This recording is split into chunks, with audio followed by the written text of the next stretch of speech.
Hi viewers, welcome to our channel. Present మనతో పాటు దాము బాలాజీ గారు సీనియర్ జర్నలిస్ట్ ఉన్నారు. వారితో ఒకసారి మాట్లాడదాం. సార్ నమస్కారం. నమస్తే సార్, నిన్న గ్లోబ్ ట్రోటర్ ఈవెంట్ తర్వాత ఇవాళ నుంచి కూడా రాజమౌళి గారి పైన ఫుల్ గా హిందూ సంఘాలు అయితే ఫైర్ అవుతున్నాయి సార్. మరి ఫైర్ అవ్వడానికి కారణం ఏంటి? రాజమౌళి గారు అసలు ఏం చేశారు? కొంతమంది డీటెయిల్ గా చెప్తున్నారు దీనికి సంబంధించి. మరి అసలు ఏం జరిగింది, ఇష్యూ ఏంటి? రాజమౌళి గారు అసలు ఏం మాట్లాడారు సార్? రాజమౌళి ఆయన కమ్మ సామాజిక వర్గం అయినా కూడా వాళ్ళ ఇంట్లో వాళ్ళ పేర్లన్నీ కూడా హిందూ పేర్లుగానే ఉంటాయి. ఒక హిందూ ఫిలాసఫీ నమ్మే వాళ్ళు పెట్టిన పేర్లుగానే మొత్తం ఉంటాయి అన్నమాట. సో కానీ రాజమౌళి చాలాసార్లు కూడా నాకు దేవుడు పెద్దగా నమ్మను నేను అనేది ఎప్పటి నుంచి కూడా ఆయన చెప్తున్నాడు. కాకపోతే ఒక ఫిల్మ్ మేకర్గా ఒక మైథాలజీని ఒక సైన్స్ ఫిక్షన్ని కలపాలనుకున్నప్పుడు నేను నమ్మకాలు పక్కన పెట్టి దాన్ని ఎలా ఒక స్టోరీగా తీసుకొని దాన్ని చేయడం అనేది చాలామంది చేస్తారు. మనం చెప్పే ప్రతిదీ ఆర్ట్లో మనం నమ్మాల్సిన అవసరం లేదు. సో దాన్ని ఒక కథగా మనం చూస్తున్నాం. ఒక స్టోరీ టెల్లర్గా చూసుకున్నప్పుడు స్టోరీ టెల్లింగ్లో అనేక విషయాలు ఉంటాయి. అనేక విషయాలను మనం నమ్మాల్సిన అవసరం. దాన్నే method direction, method writing, method acting, method direction అంటే అర్థమైందంటే నువ్వు రావణాసురుడు క్యారెక్టర్ రాసేటప్పుడు రావణాసురులాగా నువ్వు ఫీల్ అవ్వాలి, రాముడిది రాసేటప్పుడు రాముడిలాగా ఫీల్ అవ్వాలి. దాన్నే మెథడ్ రైటింగ్ అంటారు. అంటే నువ్వు ఆ పాత్రలోకి వెళ్ళాలి. వాల్మీకి కూడా అలాగే వెళ్ళాడు, భారతాన్ని రాసిన వ్యాసుడు కూడా అలాగే వెళ్ళాడు కాబట్టి మనకు అంత ఎఫెక్టివ్ స్ట్రాంగ్ క్యారెక్టర్స్ వచ్చాయి. దుర్యోధనుని నువ్వు అసహించుకుంటూ రావణాసుని నువ్వు అసహించుకుంటూ రాస్తే అది క్యారెక్టర్ జస్టిఫికేషన్ రాదు. అందుకనే దాన్ని ఉదాత్తత అంటారు.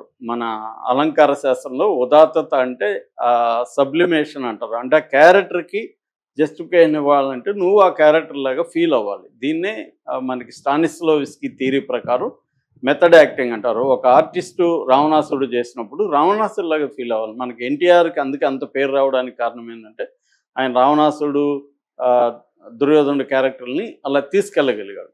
సో రాజమౌళి కూడా ఆయన పర్సనల్ నమ్మకాలు పక్కన పెడితే ఒక రామాయణాన్ని, భారతం ఆయనకి చాలా ఇష్టం అని చాలాసార్లు చెప్పాడు. భారతం తీయడం తన అల్టిమేట్ డ్రీమ్ అని కూడా ఆయన చెప్పాడు. అలాగా ఇది కథగా స్టార్ట్ చేస్తే ఇది అనుకోకుండా రామాయణంలోకి వెళ్ళింది అనేది కూడా ఆయన నిన్న చెప్పాడు.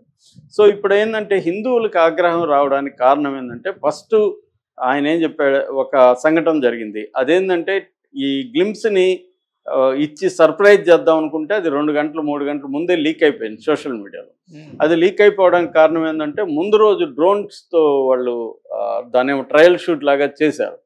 చేసినప్పుడు ఆ వీడియో దాంట్లోకి వెళ్ళి అక్కడ నుంచి లీక్ అయిపోయింది. సో దాంతో ఈయన చాలా ఫ్రస్ట్రేటెడ్. మామూలుగా బ్యాలెన్స్ కోల్పోడు. ఎప్పుడు కూడా రాజమౌళి చాలా బ్యాలెన్స్గా మాట్లాడతాడు. ఎక్కడ కూడా ఆవేశానికి లోడు కాదు, వివాదాస్పద కామెంట్లు చేయడు. అలాంటి రాజమౌళి నిన్న కొంత ఆయన బ్యాలెన్స్ తప్పాడు. అంటే ఎవరైనా హ్యూమన్ బీయింగ్గా ఆయన పాపం ఎన్నో రోజుల నుంచి దీన్ని ప్లాన్ చేస్తుంటాడు. ఒక సిస్టమేటిక్గా ఎలా వదలాలి ఏంటి అనేది అనుకున్నప్పుడు అది జరగనప్పుడు ఖచ్చితంగా ఎవరికైనా ఫ్రస్ట్రేషను, అది పెయిన్ వస్తుంది. ఆ పెయిన్లో నుంచి ఆయన మాట్లాడాడు. పెయిన్లో నుంచి ఏం మాట్లాడాడంటే హనుమంతుడు గురించి కామెంట్స్ చేశాడు. అంటే మా నాన్న హనుమంతుడు భక్తుడు, నా భార్య కూడా హనుమంతుడు భక్తురాలు, కానీ హనుమంతుడు కూడా దీన్ని సేవ్ చేయలేకపోయాడు అన్నట్టుగా మాట్లాడాడు. ఇది హర్ట్ చేసింది హిందువుల్ని. రెండవది, నాకు దేవుడిలో పెద్ద నమ్మకం లేదని చెప్పాడు. ఇప్పుడు ఆ విషయాలు ఆయన అక్కడ బయట చెప్పాల్సిన అవసరం లేదు. ఎందుకంటే నువ్వు ఒక రామాయణాన్ని బేస్ చేసుకొని, ఒక మైథాలజీని బేస్ చేసుకొని తీస్తున్నప్పుడు, రుద్ర క్యారెక్టరు ఇవన్నీ పెడుతున్నప్పుడు, కుంభ రుద్ర ఇవన్నీ రామాయణాన్ని మన మైథాలజీని దేవుళ్ళని పెడుతున్నప్పుడు ఇవాళ ఉన్న ఇండియాలో ఉన్న వాతావరణం ఏంటి? దేవుళ్ళను ఒక మాట అంటే సహించే పరిస్థితిలో ఇవాళ లేరు. హిందూ సంఘాలు అలా తయారైపోయినాయి. ఒకప్పుడు రామాయణ విశ్వవృక్షం రాసింది ఆవిడ మన తెలుగులోనే. రాముణ్ణి వీళ్ళందరినీ కూడా విమర్శిస్తూ మొత్తం దేశంలోనే రామాయణాన్ని విమర్శిస్తూ అనేక వేరే రామాయణాలు వచ్చాయి, దాని మీద టెక్స్ట్లు వచ్చాయి. నిజానికి మన పూర్వకాలంలో కూడా చార్వాకులు అనే వాళ్ళు ఒక రకమైన హేతువాదులు ఉండేవాళ్ళు. ఇలాగా మన వేదాంతం కానీ మన ఇదేంటంటే విమర్శ అనే దాన్ని ఆహ్వానించేవాళ్ళు. నిజానికి శంకరాచార్యుడు ద్వైత అద్వైత విశిష్టాద్వైతం భయంకరంగా కొట్టుకునేవాళ్ళు కూడా. అలాంటి ట్రెడిషన్ నుంచి ఇవాళ ఏమైపోయిందంటే విమర్శిస్తే వాడిని చంపేద్దాం అన్నంత హేట్రెడ్, కోపం అనేది ఇవాళ ఇంటాలరెన్స్ అంటాం. ఈ సహించే క్వాలిటీ అనేది కంప్లీట్గా పోయింది. ఒక భిన్నాభిప్రాయాన్ని కూడా భరించలేని తత్వం వచ్చేసింది. దాంతో ఈ కాంటెక్స్ట్ని దృష్టిలో పెట్టుకొని మాట్లాడాలి. ఎప్పుడైనా పాపులర్ ఫిగర్స్ అనేవాళ్ళు అనవసరమైన రచ్చ క్రియేట్ చేయడం అనేది దీనికి డ్యామేజ్ అవుతుంది. నిజానికి ఈయన వారణాసి టైటిల్ పెట్టడం కానీ, రామాయణాన్ని బ్యాక్డ్రాప్లో తీసుకోవడం కానీ, రుద్ర క్యారెక్టర్ని డిజైన్ చేయడం కానీ, విలన్గా కొంబా చేయడం కానీ, ఇదంతా హిందువులకి నచ్చే అంశమే. సో వారణాసి టైటిల్ అంటేనే వాళ్ళకి గూస్ బంప్స్ వస్తాయి నార్త్ ఇండియాకి కానీ, లేకపోతే ఓవరాల్గా ఉండే హిందువులకు కానీ. కానీ ఈ మామూలుగా అయితే హిందీ ఇట్లాంటి సినిమా తీసేటప్పుడు రాఘవేంద్రరావు లాంటి వాళ్ళని కూడా మనం చూస్తుంటాం. వాళ్ళు మొత్తం కాషాయ బట్టలు వేసుకొని భక్తితో సినిమా అన్ని రోజులు నేను నాన్ వెజ్ కూడా తినలేదు, రోజు పూజించేవాడిని, రాముడు విగ్రహం ఆఫీసులో పెట్టడం, ఇవన్నీ జరుగుతుంటాయి. ఆయన మామూలుగా రాఘవేంద్రరావుతో నేను పనిచేసినప్పుడు చూశాను. ఆయన ఈ భక్తి సినిమా తీస్తే ఆఫీస్ అంతా భక్తి వాతావరణం ఉంటుంది. ఆయన మందుదాడు, మాంసం ముట్టడు, అలాగా ఉంటుంది అనమాట. ఆఫీస్లో కూడా మొత్తం భక్తి వాతావరణం పెట్టుకొని ఉంటారు. సో అంటే అదొక రకమైంది. అంటే సినిమా తీస్తే ఆ మూడ్లోనే మనం అందరూ ఉండాలి, భక్తి సినిమా తీస్తున్నప్పుడు భక్తి మూడ్లోనే ఉండాలి అనుకునే బ్యాచ్ ఎక్కువ మంది వాళ్ళే ఉంటారు ఇవాళ. అలాంటిది నాకు పెద్ద దేవుడి మీద నమ్మకం లేదని ఆయన అనౌన్స్ చేయడం, హనుమంతుడిదే తప్పు అన్నట్టుగా మాట్లాడడం, హనుమంతుడు అంటే పవర్లెస్ ఆయనేమన్నా, లేకపోతే ఎందుకు కాపాడలేకపోయాడు, ఎందుకు దీన్ని ఆపలేకపోయాడు అని అడగడం అనేది బాగా రచ్చకు దారితీస్తుంది. రెండో అంశం ఈ త్రేతాయుగం అని చెప్పి 7200 సంవత్సరం బీసీ అని వేశాడు. దాని మీద కూడా చాలామంది కోపం ఉంది. రామాయణం అనేది ఒక టైమ్లెస్ క్లాసిక్. నువ్వెట్లా డేట్ వేసి ఫిక్స్ చేస్తావు దాన్ని, ఆ డేట్ కూడా రాంగ్ డేటు అనేది చాలామంది, అంటే అస్ట్రాలజికల్ కొంతమంది అస్ట్రాలజర్స్ ప్లానెట్ రామాయణంలో చెప్పిన కొన్ని సింబల్స్ని గుర్తులను పెట్టుకొని టైంని చేశారనేది అంటారు.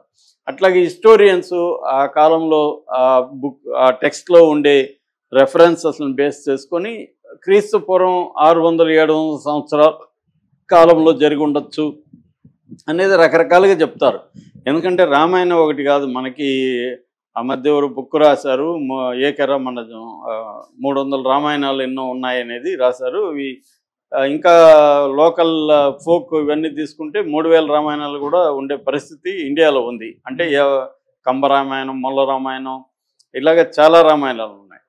సో వాల్మీకి రామాయణాలే రకరకాలు ఉన్నాయి. ఎందుకంటే మనకి టెక్స్ట్ అనేది లేదు, మనకి అనేక టెక్స్ట్లు ఉంటాయి తప్ప ఒక టెక్స్ట్ అనేది బ్రిటిష్ వాళ్ళు వచ్చి మనకి ఏర్పరిచిన సంప్రదాయం అనేది రీసెర్చర్స్ చెప్తేది, ఇండాలజిస్టులు. సో ఈ నేపథ్యంలో ఈయన 7200 బీసీఈ అని పెట్టడం అంటే రామాయణం చివరి ఘట్టం వచ్చేసరికి 7200 సంవత్సరం నువ్వు ఎలా వస్తావు, నువ్వు ఎలా రాముడిని ఫిక్స్ చేస్తావు. రాముడు అనేవాడు చారిత్రక పురుషుడు కాదు, ఆయన ఒక దేవుడిని నువ్వు చరిత్రలో జరిగినట్టుగా నువ్వు ఎట్లా సంవత్సరం వేస్తావు అన్న విమర్శలు కూడా నార్త్ ఇండియా నుంచి చాలా, ఒక ఆయన పండితుడు అయితే చాలా పెద్ద ఆర్టికల్ కూడా రాశాడు దీని మీద.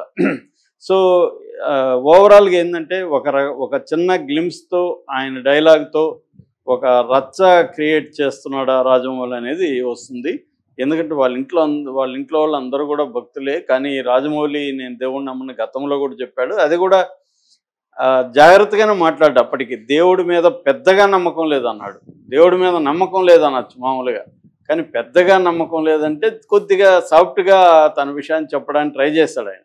కానీ ఆ కాంటెక్స్ట్లో అది ఎందుకు చెప్పాడని నాకు పెద్దగా నమ్మకం లేదు. కానీ రాముడి గెటప్లో మహేష్ బాబుని చూస్తే నాకు గూస్ బంప్స్ వచ్చాయి అనేది చెప్పాడు.